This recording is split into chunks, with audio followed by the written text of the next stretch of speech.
I notice that when I, for instance, do my breathing Kriya, if you like, and I do, say, 25 minutes, and it takes, well, it typically takes quite a bit of time, 25 minutes is quite a long time.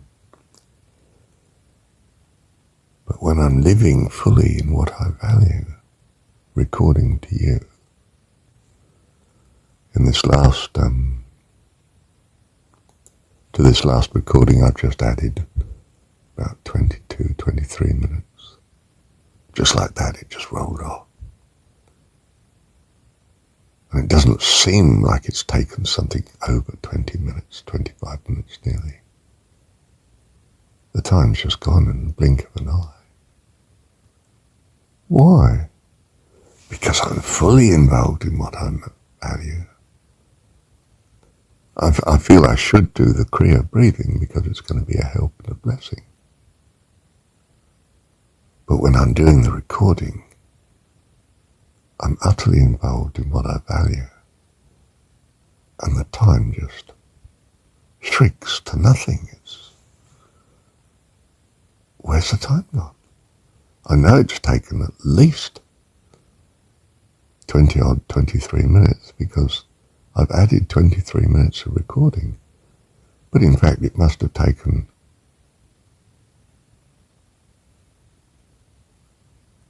how much time did it take?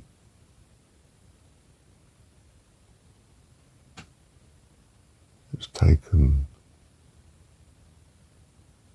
23 minutes of actual time. And I've added, what did I add to the last? Oh, I'm not sure. Let me see. I'm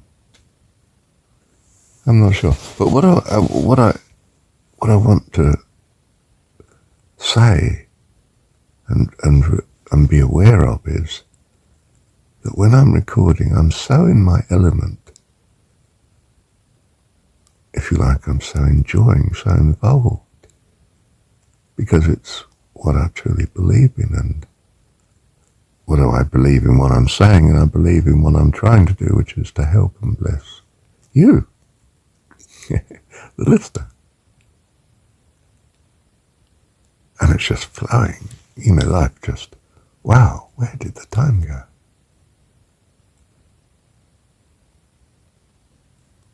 And that's how your eternity should be, in the utter enjoyment of heavenly fellowship with God and all He loves and all you love. And your eternity will just fly. Life eternal, you see. Life, fullness of life. And come that you might have life. So know what blesses you. In my case, it's doing the recordings. In yours, it might be lovely company. You're in love with someone at the minute. Well, their company is just heaven on earth, isn't it?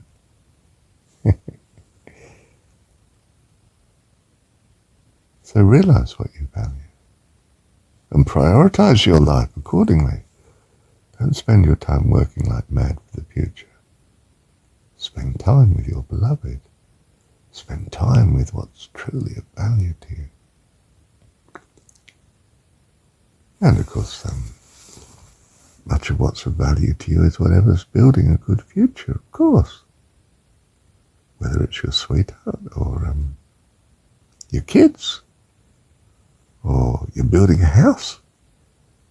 You're creative, you're doing something that's building something wonderful for the future, as you see it, as you value it, as you understand it. Lovely, you see. We are creative. We are children of God. Look at this fantastic universe that He's created. And you're spiritually, genetically, of the same personhood as He is. Creation is in your very blood, you see. We are creators, children of God. All right, we're playing with castles that we knock down again at the minute, but we'll get better, and we do. And in the end, we can build lovely homes, lovely families, lovely societies, because we get very good at creating, just like our dad, our heavenly dad. Bless you, and you're blessed. Thank you. Thanks to Dad. Thank you, Dad.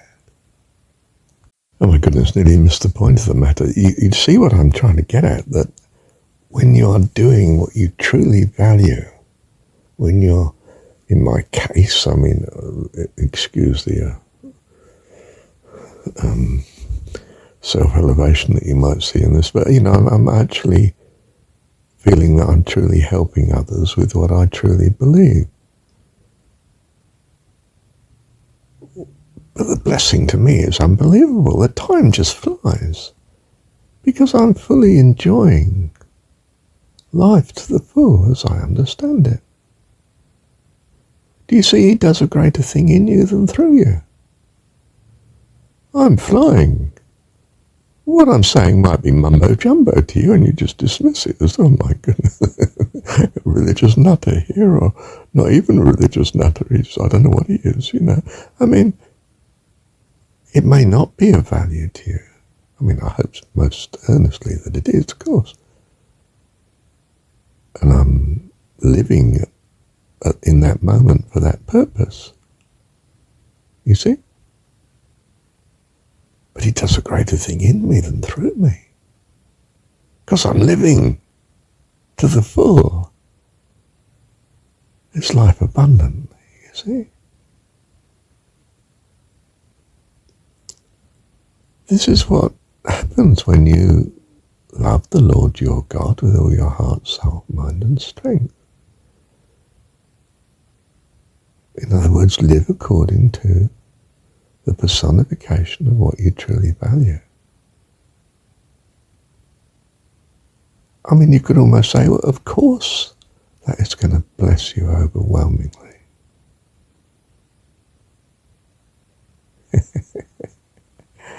How lovely. Thank you, Dad. Love you to bits. Thank you, Dad. Well, again, the time's just flown.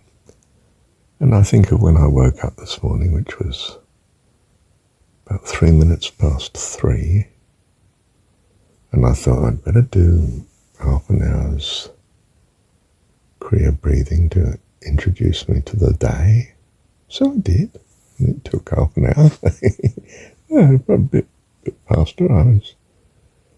I was thinking at the same time of all that I'm thankful to God for.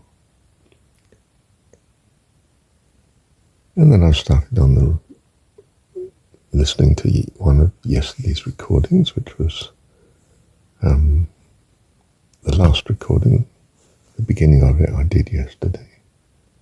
I don't know how many minutes. And I've done nothing but recording since. And it's now 4:45 in the morning. And I've been flying, you see. I need eternity. Eternity won't be long enough to keep up with the sheer creativity and joy and life of life eternal living. Living in the integrity and the fullness of God, you see. Loving what you truly value and living accordingly. You need eternity because the time just flies.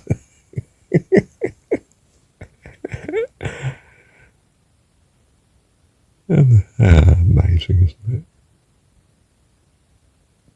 Thank you, Dad. You see, I've got this image of the surfer, or my friend who's was an international motorcycle racer. I mean, incredibly successful. But in both cases, they're risking their life in the sheer enjoyment of the fullness of what they love doing. Might be surfing. Might be risking your neck on the bend on, some absurd speed where your whole future depends on that tyre holding the road. And your skill in keeping it. You're off your trolley, but do you see you're living to the full? And you think to yourself, why do the girls love this chap? Whether it's a surfer or my friend. Is it the glamour of it, or what is it? It's that he's full of life. Because he's doing what he truly values. I mean, he's a madman. He could be wrecking the whole of the next 70 years through, an accident, or drowned, or, whatever it is you're doing. And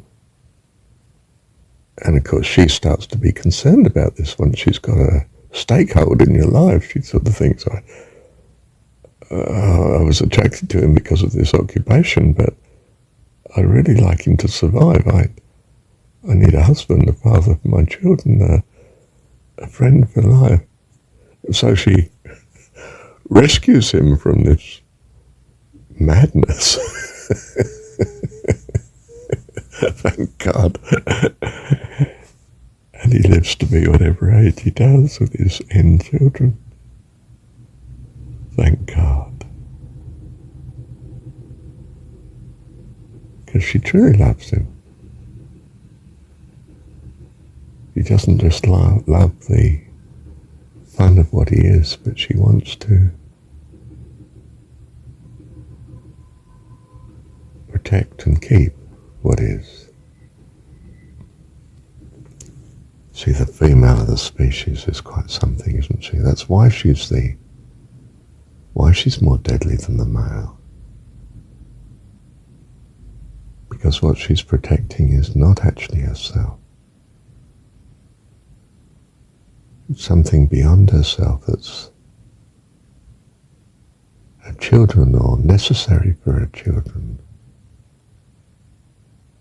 And suddenly she wants to preserve her husband. More important than the glamour and the glitz of his present enjoyment. She's saying, look, love, I don't want to live without you, and life would be impossible. Could you give this up for the love of me and family? Would you do that, love? And he says, yeah, because I've done the glitzy bit, I've been there, done that. I think perhaps I could, yeah. But of course, he'll teach the kids to be the same as him. Live to the full, boy. Get out there. You want to go surfing, you go surfing. You want a motorbike, you drive a motorbike. And she's thinking, oh no, oh goodness, no. I want my kids to have long and successful, full life, not be dead on the racetrack or smashed to pieces on the rugby field. Please don't encourage him to do that. You can understand both of them, can't you? They both value life. And they both value fullness of life. Do you see you need both these values in your God? Because they're in you. An extraordinary creative being we are. By the grace of God. Thank you, Dad.